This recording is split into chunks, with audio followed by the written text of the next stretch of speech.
Biryani, water melon ಇದೆರಡು ತಿಂದು 4 ಜನ ಒಂದೇ ಫ್ಯಾಮಿಲಿನಲ್ಲಿ ಸತ್ತಿದ್ದಾರೆ ಅಂತಂದ್ರೆ ನಂಬ್ತೀರಾ? ಖಂಡಿತವಾಗ್ಲೂ ನಂಬೇಕು.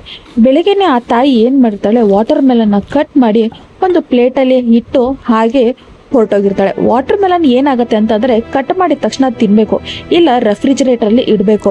ಇದು ವಾಟರ್ ಕಂಟೆಂಟ್ ಜಾಸ್ತಿ ಇರುತ್ತೆ, ಹಾಗೆ ಕೆಮಿಕಲ್ಸ್ ಜಾಸ್ತಿ ಹಾಕಿರ್ತಾರೆ, ಕಲರಿಂಗ್ ಬರಲಿ ಅಂತ ಇಂಜೆಕ್ಷನ್ ಹಾಕಿರ್ತಾರೆ, ಹಾಗೆ ಬೇಗ ಹಣ್ಣಾಗ್ಲಿ ಅಂತಾನು ಕೂಡ ಇಂಜೆಕ್ಟ್ ಮಾಡಿರ್ತಾರೆ. ಸೊ ಇವರು ಇದು ಗೊತ್ತಿಲ್ದಿರ ಹೊರಗಡೆ ಹೋಗಿ ಬಿರಿಯಾನಿ ಎಲ್ಲ ಚೆನ್ನಾಗಿ ತಿಂದಿರ್ತಾರೆ.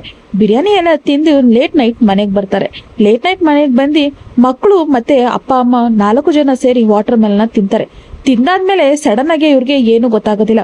ಒಂದ್ ಸ್ವಲ್ಪ ಹೊತ್ತಾದ್ಮೇಲೆ ಇವ್ರಿಗೆ ವಾಟರ್ ಮೆಲನ್ ತಿಂದು ಕೆಲವೊಂದು ಗಂಟೆಗಳ ನಂತರ ಇವ್ರಿಗೆ ಹೊಟ್ಟೆ ನೋವು ಎಲ್ಲ ಬರಕ್ ಸ್ಟಾರ್ಟ್ ಆಗುತ್ತೆ. ಇಮಿಡಿಯೇಟ್ ಆಗಿ ಹಾಸ್ಪಿಟ್ಲಿಗೆ ಹೋಗ್ತಾರೆ. ಹಾಸ್ಪಿಟ್ಲಿಗೆ ಹೋದಾಗ ಸತ್ತೋಗ್ತಾರೆ.